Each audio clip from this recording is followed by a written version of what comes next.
દર્શનભાઈ આ ગેમ છોડો ને. અરે બસ બસ બસ બસ અરે ગેમ છોડો, કેટલો સરસ શ્લોક આવ્યો છે. આ ગીતા વાંચો. અરે ભાઈ પેલા છોડો અને આજો શું આ છે ગીતા, ભગવદ ગીતા. આપણે જે ગીતા ભણીએ છે ને એ આપણો જીવન ગ્રંથ છે. હા પણ બસ 2 મિનિટ હું ગેમ તો ગેમ ના રમવાની. મોબાઈલમાં પણ જો તમે આ તમારા મોબાઈલ જ વાપરો છે ને તો મોબાઈલમાં પણ ટેકનોલોજીના માધ્યમથી પણ તમે ગીતા શીખી શકો છો. ટેકનોલોજીના માધ્યમથી હા હા, ગીતા એક એપ્લિકેશન તમે ડાઉનલોડ કરો અને તમારા જીવનમાં જે પણ પ્રશ્નો હશે ને એનો ઉકેલ આ ગીતામાં મળી રહેશે. આવું તો મને ખબર જ નથી. એટલે આપણે ભણીએ તો છીએ ગીતા, પણ ફોનમાં કેવી રીતે?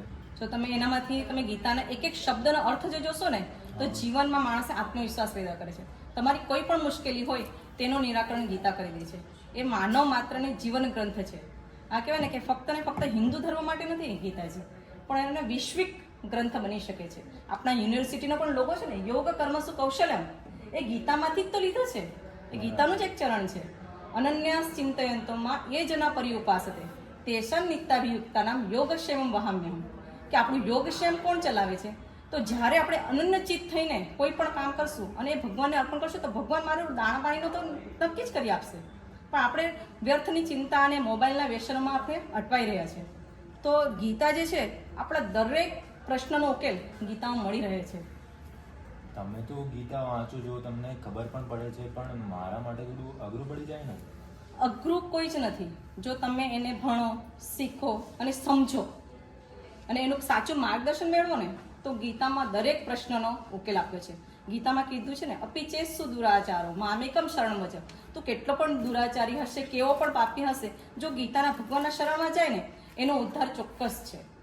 એટલે આમ કે ને કે ટેકનોલોજીના માધ્યમથી એમ કહેવાય કે જો મારે પ્રશ્નો હોય, બધા જ પ્રશ્નોનો ઉકેલ યુટ્યુબમાં તમને મળી રહે છે.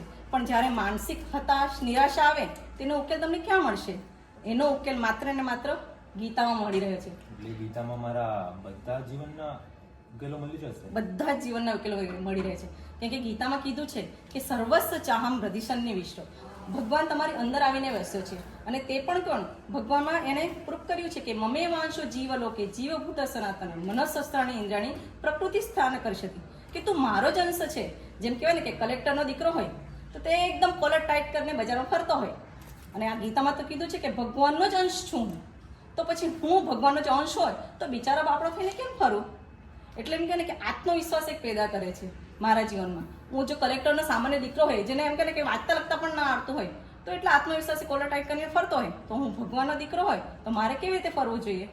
તો તમારે ટેકનોલોજી વાપરો, તમે બધું જ કરો, પણ એના વ્યસનમાંથી એ મુક્ત થાવ કે ટેકનોલોજીમાં ભણીને શું ભણ, પણ મારે શું ભણવું છે? તો કે મારે ગીતાના વિચારો લઈને ટેકનોલોજીના સાથે જોડાઈને મારું જીવનમાં આદર્શ બનાવવું છે. તો ટેકનોલોજી વાપરવાના સાથે ટેકનોલોજી વાપરવાની ગીતા ના જ નથી પાડી. બધી રીતે એમ કે યંત્રથી પણ માણસ આગળ વધી શકે છે, પણ યંત્ર સાધનને સાધ્ય બનાવીને આગળ વધવું જોઈએ. કે સાધનના માધ્યમથી ભગવાન સુધી મેળવી શકાય, ભગવાનને મેળવી શકાય છે. આપણે એવો મારો હેતુ હોવો જોઈએ.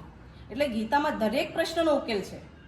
ગીતા એમ કહે ને કે મારું પહેલો શ્લોક છે કે ધર્મ ક્ષેત્રે કુરુક્ષેત્રે સમવેતા યુસ્વ મામકા પાંડવાશ્ચૈવ કિમ કૃતુ સંજય.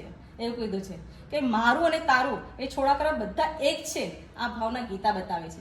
અને આ ઝઘડો તો શાનો છે? મારા તારાનો જ બધો ઝઘડો છે કે આ મારું હોવું જોઈએ, મારા તારું હોવું જોઈએ, આના જ ઝઘડા છે. આ ઝઘડાનું નિવારણ પણ ગીતા જ આપણને સમજાવે છે. એટલે કહેવાય ને કે ગીતા એ આપણા જીવનનો એક ગ્રંથ છે અને તેને પુસ્તક આપણે ખરેખર વાંચવું જોઈએ, જીવનમાં ઉતારવું, વાંચીને સાથે સાથે જીવનમાં ઉતારવું જોઈએ.